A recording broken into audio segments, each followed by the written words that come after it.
ഹുദ ഇപ്പം ഗ്രാജുവേറ്റ് ആയി, ഒരു ബ്രേക്ക് എടുത്തിട്ടുണ്ടായിരുന്നു സ്റ്റഡീസ്. നല്ല ബ്രേക്ക് എടുത്തിട്ടുണ്ടായിരുന്നു. 2 മക്കളായതിനു ശേഷമാണ് എന്തതിലേക്ക് വന്നത്. എത്ര വർഷത്തെ ഗ്യാപ്പാ? ഒരു കല്യാണം കഴിഞ്ഞിട്ട് ഒരു 6 ഇയേഴ്സ് ഗ്യാപ്പ്. ഒരു 6 വർഷത്തെ ഗ്യാപ്പ് എടുത്തിട്ട് സ്റ്റഡീസിലോട്ട് ഒരു കംബാക്ക് എന്ന് പറഞ്ഞു കഴിഞ്ഞാൽ കുറച്ച് ബുദ്ധിമുട്ടാണ്. ഇതിപ്പോ നമ്മള് നോർമലി ഒരു ക്ലാസ്സിൽ ജോയിൻ ചെയ്യാൻ നിൽക്കുമ്പോൾ ആ ഒരു എക്സൈറ്റ്മെന്റ് എല്ലാം ഉണ്ടാവും. നമ്മൾ പുതിയതായിട്ട് ഒരു സ്കൂളിലേക്ക് പോകാൻ നിൽക്കുന്ന പോലെ. അപ്പം എങ്ങനെ ഉണ്ടായിരുന്നു ഈ 6 ഇയേഴ്സ് കഴിഞ്ഞിട്ടുള്ള ഒരു സ്വിച്ച് ബാക്ക്? എങ്ങനെ ഉണ്ടായിരുന്നു സ്വിച്ച് ബാക്ക് എന്ന് വെച്ചാല് ഇപ്പൊ മക്കളൊക്കെ ആയി, അപ്പൊ എങ്ങനെ കണ്ടിന്യൂ ചെയ്യാന്നുള്ള ഒരു ഇത് എന്തായാലും ഉണ്ടായിരുന്നു. പിന്നെ എന്താ പറയാ, നമ്മള് ഇവരെ കൂടെ സപ്പോർട്ട് ഉണ്ട്. മക്കളെ നോക്കണല്ലോ. 1 hour ക്ലാസ് നമുക്ക് ഇരിക്കുക എന്ന് പറയുന്നത് ഭയങ്കര ബുദ്ധിമുട്ടുള്ള കാര്യം തന്നെയാണ്. ചെറിയ കുട്ടികളാണ്, അപ്പൊ അവരെ ഹാൻഡിൽ ചെയ്ത് നിൽക്കുന്നത് ഇവരാണ് സത്യം പറഞ്ഞാല്.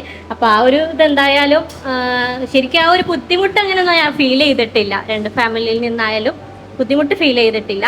പിന്നെ ഇപ്പൊ ഈ ക്ലാസ് എടുക്കുന്നതായാലും അവരെ അപ്പോഴും നോക്കുന്നുണ്ട്. 2 പേര് ചെറുതായതുകൊണ്ട് തന്നെ അവരെ നോക്കുന്നതുകൊണ്ട് എനിക്ക് അങ്ങനെ ഒരു ബുദ്ധിമുട്ട് അങ്ങനെ ഒരു ഫീൽ ചെയ്തിട്ടില്ല. പിന്നെ നമ്മള് കുറച്ച് ക്യാപ്പ് വരുമ്പോൾ നമ്മളിത് പഠിച്ചെടുക്കുന്നതിന്റെ ഒരു ബുദ്ധിമുട്ടുണ്ടാവുമല്ലോ, അത് കുറച്ചൊന്ന് ഫീൽ ചെയ്തിട്ടുണ്ടായിരുന്നു. അപ്പൊ ഉമ്മയാണ്, സിസ്റ്റർ ഇൻ ലോസ് ആണ്. ഇപ്പം ഇവിടെ വന്ന ഒരുപാട് പേര് വന്നിട്ടുള്ളത് ഇതുപോലെ ഇൻലോസിന്റെ കൂടിയാണ്. പ്രത്യേകിച്ച് നമ്മുടെ ഇപ്പൊ മലപ്പുറം തന്നെയാണോ? മലപ്പുറം പോലെയുള്ള കുറച്ചൊന്ന് ഓർത്തഡോക്സ് ആയിട്ടുള്ള ഒരു കമ്മ്യൂണിറ്റിയില് ഇങ്ങനെ കുറച്ചും കൂടെ എല്ലാവർക്കും സ്റ്റഡീസിന് വിടുക. അപ്പൊ എല്ലാവർക്കും എഡ്യൂക്കേഷൻ വേണം ബേസിക്കലി. അപ്പൊ എഡ്യൂക്കേറ്റ് ചെയ്യാൻ വിടുക, അതുപോലെ ജോബിന് അവരെ ഡിപ്പെൻഡ് ചെയ്യാൻ, അതിന് വേണ്ടിയിട്ട് സപ്പോർട്ട് ചെയ്യാന്നൊക്കെ പറഞ്ഞു കഴിഞ്ഞാൽ ഭയങ്കര വലിയ കാര്യം. അപ്പം ഈ ഒരു മൊമെന്റില് എന്താണ് സിസ്റ്ററിനോട് പറയാനുള്ളത്? ഒരുപാട് സ്ട്രഗിൾ ചെയ്തിട്ടുണ്ട് അവള് പഠിക്കാൻ. അല്ല, അതാണ് ചെറിയ 2 വയസ്സാകുന്നതിന് മുന്നേ തന്നെ ക്ലാസ് ജോയിൻ ചെയ്തിട്ടുണ്ട്. അല്ല, എൻ്റെ ഉമ്മ ആയാലും എല്ലാവരും സപ്പോർട്ടാണ്. ബ്രദർ ഭയങ്കര സപ്പോർട്ടാണ്. എന്ത് കാര്യത്തിനും എവിടെ കൊണ്ടുപോകാനും ഉഷാറാണ്. എല്ലാതും ചെയ്തോ എന്നിങ്ങനെ പറയുന്ന ആളാണ്. ഇപ്പോൾ ഡ്രൈവിങ്ങിനായാലും നമ്മൾ സപ്പോർട്ട് ചെയ്യുന്ന ഒരാളാണ് ബ്രദർ. പക്ഷെ നമുക്ക് ഭയങ്കര പേടിയോണ്ടാണ് നമ്മൾ ബാക്കോട്ട് നിൽക്കണത്.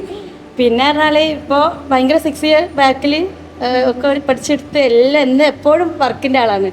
എപ്പം നോക്കിയാലും ജോലിയുടെ ഇടയിൽ ഓള് ക്ലാസ്സിൻ്റെ ആ ടൈമിലെല്ലാം കറക്റ്റായി ചെയ്തിട്ട് ഓള് പോയി പഠിക്കും. അങ്ങനെ ഡെഡിക്കേറ്റ് ആണ്. +2 കഴിഞ്ഞ് നിൽക്കാൻ കഴിഞ്ഞ് അതിന് ശേഷം ഡിഗ്രി കംപ്ലീറ്റ് ചെയ്ത് പിന്നെ അതിൻ്റെ ഇടയിൽ ന്യൂസിൻ്റെ ഇതൊക്കെ ചെയ്തിരുന്നു. അത് കംപ്ലീറ്റ് ചെയ്യാൻ പറ്റിയില്ല. പിന്നെയാണ് ഡിക്ക് വന്നയാൾ ECPC കോഴ്സിക്ക് വന്നത്. ഉമ്മ ഇപ്പം ഹുദ ഗ്രാജുവേറ്റ് ആയി, ഇത്രയും മാഷാഅല്ലാഹ് ഇത്രയും നല്ല അടിപൊളിയായിട്ടുള്ള ഒരു ഫാമിലിനെ കിട്ടി. മനം പൊന്നെ കിടക്കുമ്പോൾ ഭയങ്കര ഇമോഷണൽ ആയിട്ടിരിക്കുക. ഉമ്മക്ക് എന്തായി ഒരു മൊമെന്റില് മോളോട് എന്താ പറയാറ്? നല്ല സന്തോഷമുണ്ട്. ഓലെല്ലാം സപ്പോർട്ടാണ്. കല്യാണം കഴിച്ച വീട്ടിൽ ഇവര് ഉമ്മയും എല്ലാവരും ഒത്തൊരുമിച്ച് കുട്ടികളെ നോക്കിക്കാണ്ട് നല്ല സപ്പോർട്ട് കൊടുത്തിട്ടുണ്ട്. സന്തോഷമായി. നമ്മള് ചെന്ന് കയറുന്ന വീട്ടിൽ നമ്മൾ അങ്ങനെ തന്നെ നോക്കാന്ന് പറഞ്ഞാൽ ഭയങ്കര വലിയ കാര്യം. മാഷാഅല്ലാഹ് അൽഹംദുലില്ലാ നമുക്ക് അങ്ങനെ തന്നെ നല്ലൊരു ഫാമിലിനെ കിട്ടിയപ്പം താതര് വരെ കരയാണ്. ഇങ്ങനത്തെ ഫാമിലിനെ കിട്ടാന്ന് പറഞ്ഞാൽ തന്നെ ഭയങ്കര ബ്ലെസ്ഡ് ആണ്. മാഷാഅല്ലാഹ് ഇനിയും കുറെ മുന്നോട്ട് പോട്ടെ. ഇപ്പൊ തന്നെ തുടങ്ങിയില്ലേ ക്ലാസ് എടുക്കാൻ? സ്റ്റുഡൻസ് ഒക്കെ എങ്ങനെയുണ്ട്? സ്റ്റുഡൻസ് അതായത് നമ്മളിപ്പോ ഒരു കുട്ടികൾ നമ്മളെ മാം എന്ന് വിളിക്കുക, അതേപോലെ അവരുടെ പാരന്റ് നമ്മളെ മാം, അത്രയും റെസ്പെക്റ്റോട് കൂടി അവർ നമ്മൾ കാണുന്നുണ്ട്. അപ്പൊ അതൊരു ഭയങ്കര സന്തോഷമുള്ള കാര്യമാണ്. പിന്നെ ആ കുട്ടികൾ നമ്മൾ അത്രയും റെസ്പെക്റ്റ് കൊടുത്തിട്ട് മാം എന്താ അവരുടെ കാര്യങ്ങളൊക്കെ നമ്മളോട് ഷെയർ ചെയ്യും, നമ്മൾ വിശേഷങ്ങൾ ചോദിക്കും അല്ലേ. അപ്പൊ നമ്മൾ പുറത്തുനിന്ന് ഒരു പരിചയം ഇല്ലാത്ത കുട്ടികളാണ്.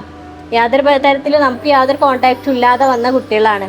അപ്പം അത്രയും ഇതിൽ വെച്ച് അവർ നമ്മളെ മാം വന്ന് വിളിക്കുമ്പോഴും, അതേപോലെ ആ പാരന്റ് ഓരോ മാം ഞങ്ങൾ ഇങ്ങനെ ചെയ്ത് കൊടുത്താൽ മതിയോ എന്നൊക്കെ നമ്മളോട് ഇങ്ങനെ ചോദിക്കുമ്പോൾ അത് നമുക്കൊരു പ്രൗഡാണ്. ഭയങ്കര സന്തോഷം. നമ്മളിപ്പം നമുക്ക് ഇങ്ങനത്തെ ടീച്ചേഴ്സിനെ നമുക്ക് വേണ്ട എന്ന് പറയുന്ന ഇതിന്ന് ഇപ്പൊ നമുക്കുണ്ടാവും ഫേവറേറ്റ് അല്ലാത്ത കുറച്ച് ടീച്ചേഴ്സ്. അതിൽ നിന്നൊക്കെ മാറിയിട്ട് നമ്മളെപ്പോഴും ആഗ്രഹിക്കുന്ന കുറച്ച് ടീച്ചേഴ്സ് ഉണ്ട്. ഇപ്പോഴും നമ്മൾ കോണ്ടാക്ട് വെക്കുന്ന കുറച്ച് ടീച്ചേഴ്സ് ഉണ്ട്. അതുപോലൊരു ടീച്ചറാകട്ടെ. And all the very best for your future. Thank you so much.